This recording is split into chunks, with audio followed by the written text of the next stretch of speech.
I was trapped in such an emotional state of despair, emotion, anger, and hate, and death, and all these things that it was hard to be around. And it's hard to live and be around someone who is emotional. Oh, that she's just so moody. Break that curse. Don't allow somebody to put that on you, that you're an emotional wreck, or that you're just moody. That is not of God. It's just not. So why would you allow that? But you see, that's what unforgiveness does. And when we understand what forgiveness is, it is the living not by our emotions. It is the removal of the emotions. Now, here's what it tells us.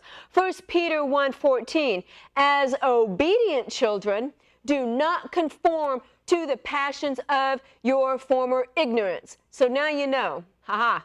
Now you know. So what do you know? Well, you know that the word tells us not to conform to the former passions. Well, what are the former passions? And we might say that they're lustful. But if we're living by our emotions and we get too passionate, too excited, and too mad, and too this or too that, too depressed, I'm so depressed I can't go to church, or I'm so angry I can't go to church, and I'm so tired, I'm so lonely, and woe is me, that is not of God.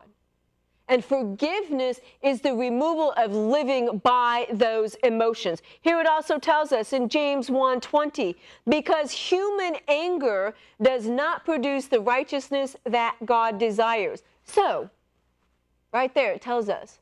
And then we could get into Proverbs where it tells us to be wise and live in the wisdom and fear of the Lord. But you see, here's the thing. If your emotions are driving you, why are you allowing that to happen? And you may say, well, I'm just an emotional person. You know, I used to be as well. I didn't even know that there was such a thing as a spirit of crying. And I would cry when I laugh. I would cry when I cry. I would cry. I would watch something on TV and I would cry. I cried at everything. And I didn't recognize that someone could look at me wrong and then I would just cry because I was so emotional.